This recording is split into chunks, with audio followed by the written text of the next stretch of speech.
My colleague Helena Humphrey will be looking at this story at 8 o'clock in The Context. And of course, much more coverage on the BBC News website and the BBC News app, where our live page journalists are keeping those pages up to date with every turn of the story. So Helena will be looking at that very shortly. Stay with us on BBC News.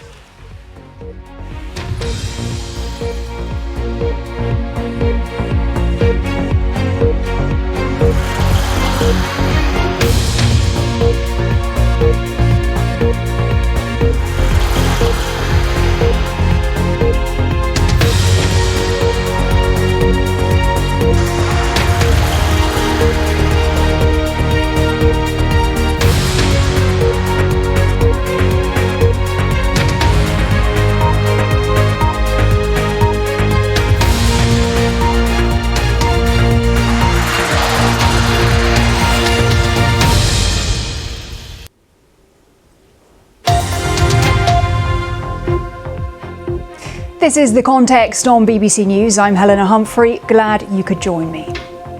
I've asked for early consideration of the earliest naming and identification of those involved in the process, who will feel the full force of the law. All residents of Greater Manchester can be assured that we will do everything within our power to keep you safe. And those taking part in criminal activities, they will face every possible consequence. Officers have worked through the night to begin identifying those involved in these horrendous scenes. Please be assured, if you were there, we will find you.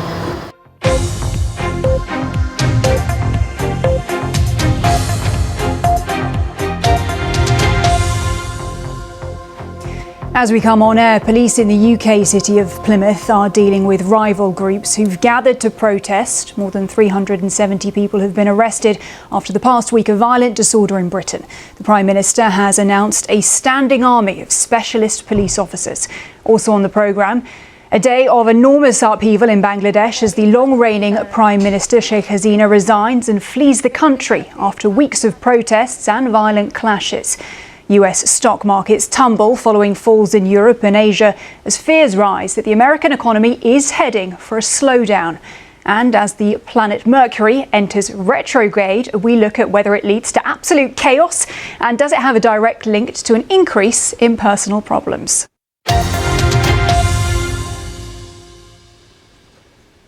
We start here in the UK, where police in the city of Plymouth are dealing with rival groups who have gathered to protest. These are the latest pictures that we have of the groups in the city.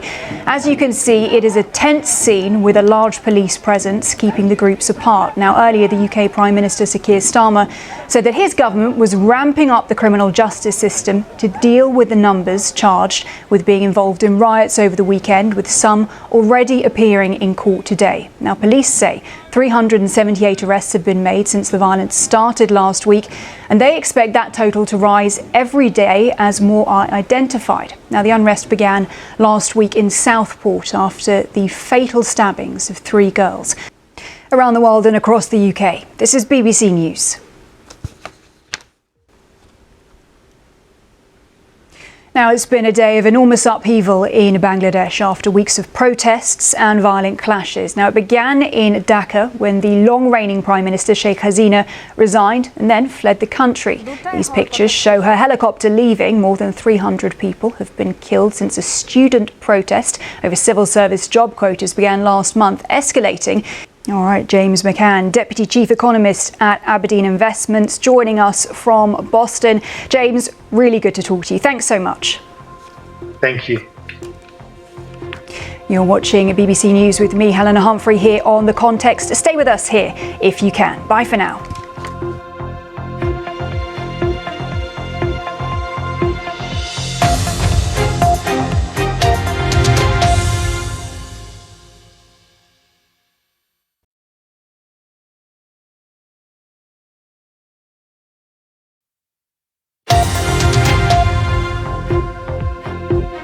Hello, I'm Helena Humphrey. You are watching The Context on BBC News. We take a look inside a crypto scam that uses fake online personas to trick people into fraudulent investments.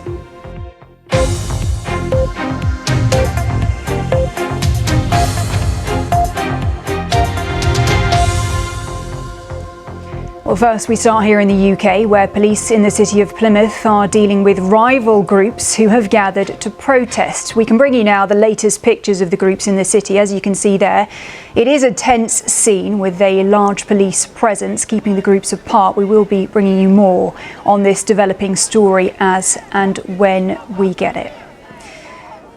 Well, turning now to tech and what is known as a pig butchering online scam. Now, this is apparently a type of romance scam that uses fake online personas to trick people into fraudulent investments. Heard of it? Well, nor had I. But this approach, as you'll see, may actually be all too familiar. Our cyber correspondent Joe Tidy decided to find out more when he himself was targeted on Instagram by fraudsters pretending to be a woman called Jessica. Andrew Tabler, a senior fellow at the Washington Institute, thank you for being with us here on The Context. My pleasure. Around the world and across the UK, this is BBC News. Now, some of you might not know this, or you may know this already, but we have entered something called a Mercury retrograde. So this is an optical illusion. It only happens 3 or 4 times a year, but it refers to the period when a planet appears to go backwards in its orbit. Now, as Mercury is the closest planet to the Sun, many astrologers believe that when it's in retrograde, it leads to absolute chaos. It often has a direct link to an increase in personal problems as well as technological problems as well. So let's talk about all of this now with Professor Claudia Maraston. She is Professor of Astrophysics from the University of Portsmouth. Claudia, very good to have you with us. Help us unpick this, debunk it a little bit, because I'm going to be honest with you and say that when I heard it was the Mercury retrograde and I was seeing in horoscopes that this was going to spell all kinds of chaos, maybe I was a little bit nervous. This is my first time presenting this particular programme. So just tell us concretely, scientifically, how a Mercury retrograde actually works. Okay, Professor Claudia Maraston, Professor of Astrophysics from the University of Portsmouth, thank you very much for helping us all sleep soundly tonight. Absolutely. Thank you very much. Now we're about at the halfway mark at the Olympics, so let's catch up on all the latest action. And for a full roundup from the BBC Sports Centre, here's Ollie Foster. Helena, many thanks indeed. We are into the final week. You're right. Busy night at the Stade de France at the Paris Olympics. 4 gold medal events in the athletics. Kenya's Beatrice Chebet has won the 5,000 metres.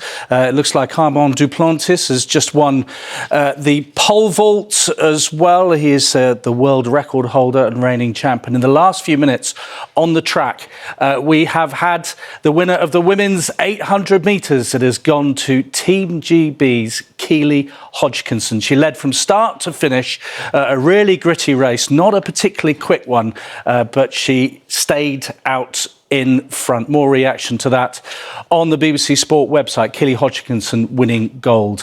I'll have another update for you later on this evening. Just a reminder of our top story. Keely Hodgkinson, Team GB middle distance runner, winning the 800 metres. That's all the sport for now. We love to see it, Ollie. Thank you very much indeed. Well, you're watching The Context here on BBC News. Stay with us here if you can. Bye for now.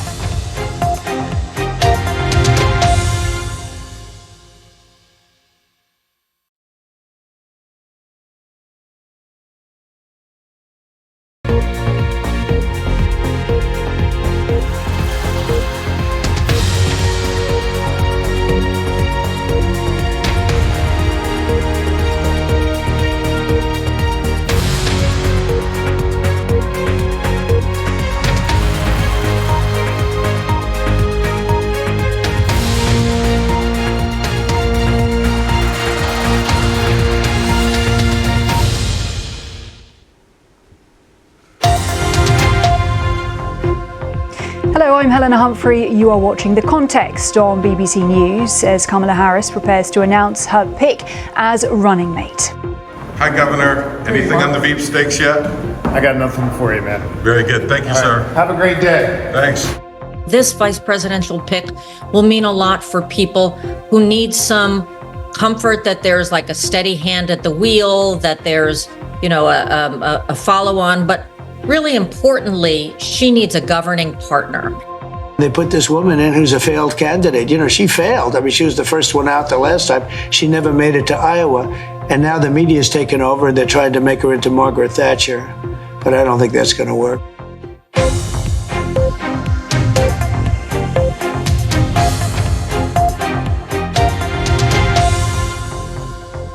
First, the latest headlines. Police in the city of Plymouth have warned that anyone committing criminal offences will be dealt with robustly. It comes after unrest erupted there, with police keeping rival protesters apart. Police have arrested almost 400 people in towns and cities across England and Northern Ireland since violent protests began last week in Southport after the fatal stabbing of 3 girls. Bangladesh's Prime Minister has resigned and fled the country after some of the worst protests and violent clashes that the country's seen. Not long after Sheikh Hasina left, thousands of anti-government protesters stormed her official residence. More than 300 people have died since student protests over civil service job quotas started last month. US Vice President Kamala Harris is expected to announce her running mate shortly. Our US media partner CBS News reports the announcement will come on Tuesday. Now, she's reported to have interviewed 6 contenders over the past few days.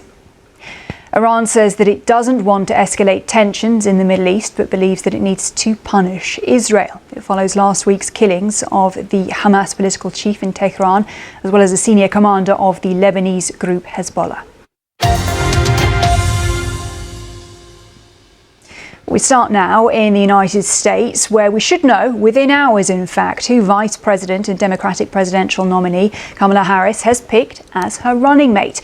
Well, on Sunday, she met with 3 leading contenders for closed-door meetings: Pennsylvania Governor Josh Shapiro, Senator Mark Kelly from Arizona, and Minnesota Governor Tim Walz. Yeah, absolutely. Excuse me, I do have a bit of a cough. To our panel, do stay with us. We will be discussing more of the day's stories. But for now, let's go to a well-timed break around the world. Across the UK, this is BBC News. Now, here in the UK, after weeks of riots across England and Northern Ireland, police in the city of Plymouth have warned protesters that anyone committing criminal offences will be, quote, dealt with robustly. Well, it is a tense scene in the city with a large police presence keeping rival groups of protesters apart. Now, the unrest comes hours after Prime Minister Sir Keir Starmer said that the government was ramping up the criminal justice system to deal with the numbers charged with involvement in the riots over the weekend, with some already appearing in court today. All right, Shannon and Philip, stay with us. Much more to talk about ahead. You are watching The Context. I'm Helena Humphrey. Thanks for your company. Do stay with us here on BBC News if you can. More on the way.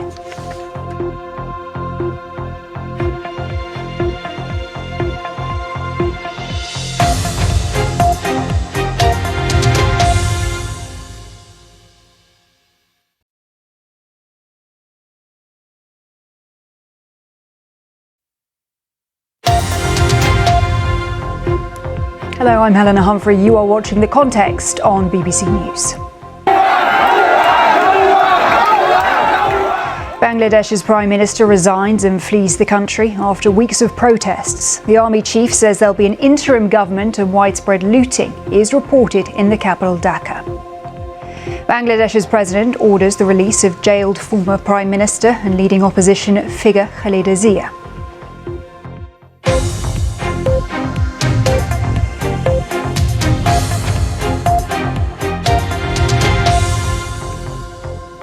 Now, it's been an enormous upheaval in Bangladesh after weeks of protests and violent clashes, and it began in Dhaka when the long-reigning Prime Minister Sheikh Hasina resigned and fled the country. These pictures show her helicopter leaving.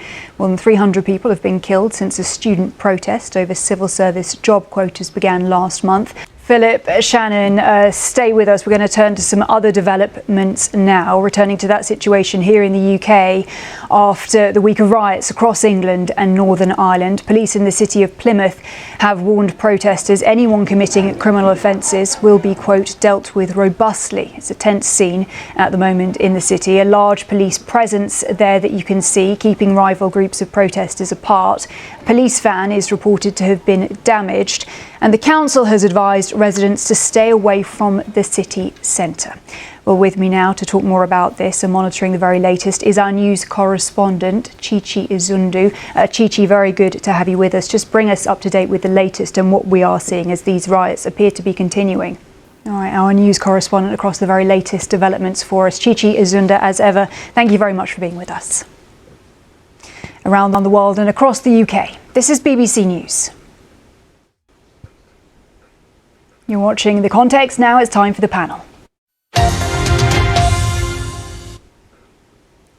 Shannon, I understand that you wanted to talk about Snoop Dogg at the Olympics, his role as something of a cheerleader for Team USA, something I've been enjoying myself. Tell us more.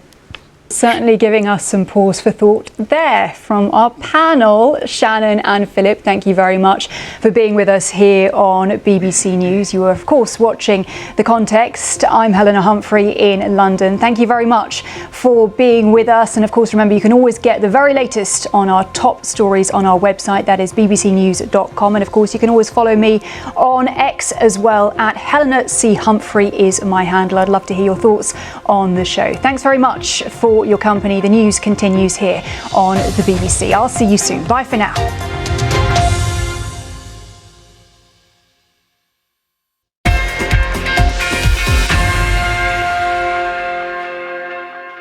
Hello there, I'm Ollie Foster with the latest sports news. Great Britain have won 2 more golds on the 10th day of the Paris Olympics. Keely Hodgkinson was the heavy favourite in the 800 metres final. She took silver.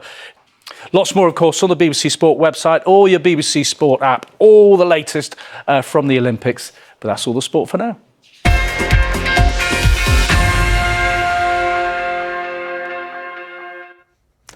Hello. It's been a fairly cloudy day with some rain here and there and really quiet.